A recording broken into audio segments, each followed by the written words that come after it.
வணக்கம். அடுத்து நம்ம இயல் 3 பார்க்க போகிறோம்.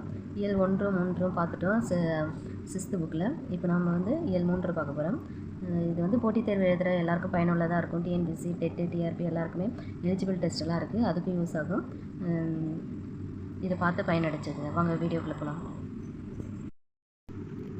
ஆத்திச்சூடி என்பது அக்கர வரிசையில் அறிவுரைகளை சொல்லும் இலக்கியம் சொல்கிறாங்க. ஔவையார் ஆத்திச்சூடி, பாரதியின் புதிய ஆத்திச்சூடி.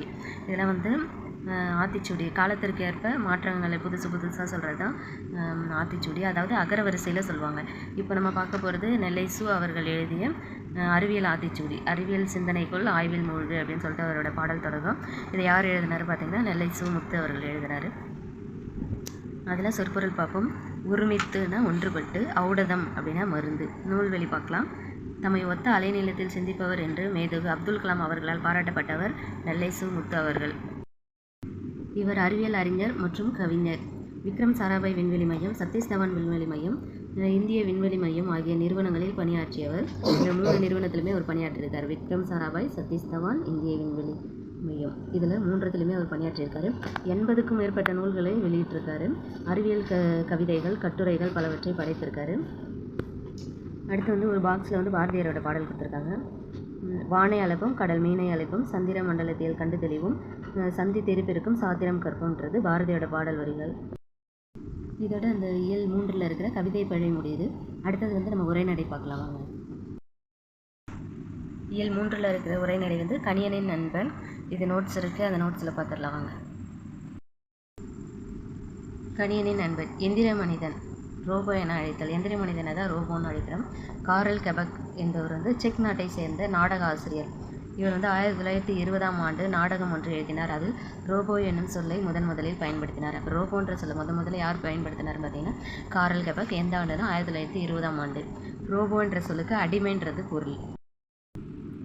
தானியங்கினா என்னன்னு கொடுத்துருக்காங்க பாருங்கள். நுட்பமான, கடினமான, ஒரே மாதிரியான வேலைகளை மனிதரை விட விரைவாக தானே செய்து முடிக்கும் எந்திரமே தானியங்கி ஆகும். பிரிட்டானிக்கா கலைக்களஞ்சியம் தானியங்கிக்கு விளக்கம் கொடுத்திருக்கு. இவை தோற்றத்தில் மனிதர்களைப் போல் இல்லாமல் இருக்கலாம், ஆனால் மனிதர்களைப் போலும் செயல்களை நிறைவேற்றும் அப்படின்னு சொல்லியிருக்காங்க. அடுத்த பிறகு 1997ஆம் ஆண்டு மே மாதம் சதுரங்க போட்டி ஒன்று நடைபெற்றது. இதில் சதுரங்க வெற்றியாளர் கேரிகேஸ் ப்ரோ என்பவர் கலந்து கொண்டார். IBM நிறுவனம் உருவாக்கிய டீப் ப்ளூ என்னும் மீத்திறன் கணினி, அதாவது சூப்பர் கம்ப்யூட்டர், அவருடன் போட்டியிட்டது. போட்டியில் டீப் ப்ளூவே வெற்றி பெற்றது. உலகிலேயே முதன்முறையாக சவுதி அரேபியா ஒரு ரோபோவுக்கு குடியுரிமை வழங்கியது. அதன் பெயர் வந்து சோஃபியா அப்படின்னு சொல்கிறாங்க. அடுத்து பாருங்கள், இதன் பொருள் புதுமைகளின் வெற்றியாளர் என்று ஐநா வந்து பட்டம் வழங்கியிருக்கு. எதுக்குன்னு பார்த்தீங்கன்னா இந்த சோஃபியாவுக்கு. எந்த நாடு வந்து குடியுரிமை கொடுத்துருக்குன்னா சவுதி அரேபியா குடியுரிமை கொடுத்துருக்கு.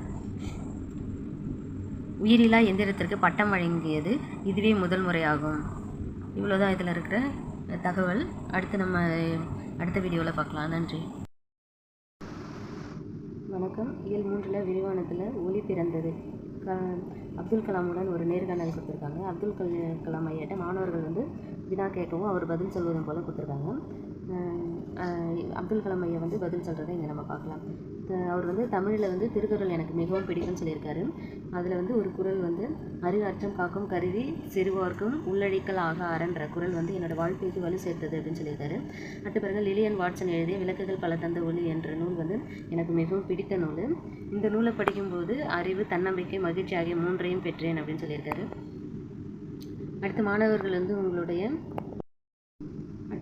வந்து நீங்கள் பெரிதும் வந்து மகிழ்ந்த நிகழ்வு வந்து ஏவுகணை சோதனை செலுத்தியதானே அப்படின்னு கேட்குறாங்க. அது வந்து போலியோவால் பாதிக்கப்பட்டவர்கள் 3 கிலோ எடை பாதுகாப்பு கருவியில் பயன்படுத்தப்படும் கார்பன் இழையை கொண்டு செயற்கை கால்கள் உருவாக்கப்பட்டன. அது வந்து 300 கிராம்லேயே செஞ்சார். அதை வந்து அவர்கள் அணிந்த நிகழ்ச்சி தான் எனக்கு பெரும் மகிழ்ச்சி தந்தது அப்படின்னு சொல்கிறாரு. அதாவது அவங்க வந்து 3 கிலோ எடை உள்ள கருவியை வந்து அதுக்கு முன்னாடி பயன்படுத்திகிட்டு இருந்தாங்க. அந்த வெயிட்டை குறைக்கணுன்றதுக்காக கார்பன் இழை கொண்டு இவர் 300 கிராமில் அந்த செயற்கை காலை வடிவமைச்சார். அதை அவங்க அணிந்த போது தான் நான் பெரும் மகிழ்ச்சி அடைந்தேன் அப்படின்னு சொல்கிறாரு. அடுத்து பாருங்க, பாதுகாப்பு துறையை பொறுத்தவரை அக்னி மற்றும் பிருத்திவி ஏவுகணைகளை செலுத்தி வெற்றி பெற்றுள்ளேன் அப்படின்னு சொல்லுவாங்க. மருத்துவத்தில் வந்து கடலுக்கடியில் ஏராளமான தாவரங்கள் உயிரினங்கள் இருக்கின்றன. அவற்றிலிருந்து புதிய மூலக்கூறுகளை பெற முயற்சிகள் நடைபெற்று வருகின்றன. அவை வெற்றி பெறும்போது எய்ட்ஸ் போன்ற உயிர்கொல்லி நோய்களும் புதிய நோய்க்கும் கூட தடுப்பு மருந்து கண்டுபிடிக்கப்படலாம் அப்படின்னு சொல்லியிருக்காரு. அடுத்து 100 ஆண்டுகளுக்கு பின் இந்தியா எப்படி இருக்குன்னு மாணவர்கள் வினா எழுப்புறாங்க. அதுக்கு வந்து 1000 ஆண்டுகளுக்கு முன் இருந்த நாலந்தா பல்கலைக்கழகத்தில் இருந்தது போன்ற கல்வி முறை இருக்கும். அனைத்து இயற்கை வளங்களும் தீர்ந்து போயிருக்கும். ஆயினும் நாம் தயாரித்து அனுப்பிய செயற்கைக்கோள் சூரிய சக்தியை பெற்று நமக்கு அளிக்கும் அப்படின்னு சொல்லியிருக்காரு. செவ்வாய்க்கோளில் மனித இனம் குடியேறி இருக்கும் அப்படின்னு சொல்லியிருக்காரு. 525 கிலோ எடையுள்ள ஆளில்லா செயற்கைக்கோளை இந்தியா நிலவிற்கு அனுப்பியுள்ளது. கேள்வி கேட்கும் ஒவ்வொரு குழந்தையும் விஞ்ஞானி தான். எனவே குழந்தைகள் தான் முதல் விஞ்ஞானிகள் அப்படின்னு சொல்லியிருக்காரு. அடுத்து மாணவர்களாகிய நீங்கள் எந்த துறையை தேர்ந்தெடுத்தாலும் அதில் உயர்ந்த குறிக்கோள், அறிவையும் அனுபவத்தையும் கடின உழைப்பால் வெற்றி அடையுங்கள் அப்படின்னு சொல்லியிருக்காரு.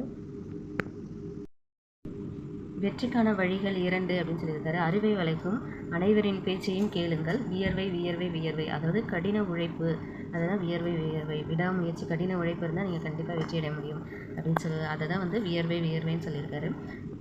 அவ்வளோதான். இதோட வந்து இயல் 3 கம்ப்ளீட் ஆகுது. அடுத்து வந்து நம்ம இலக்கணம் பார்க்கலாம். நன்றி.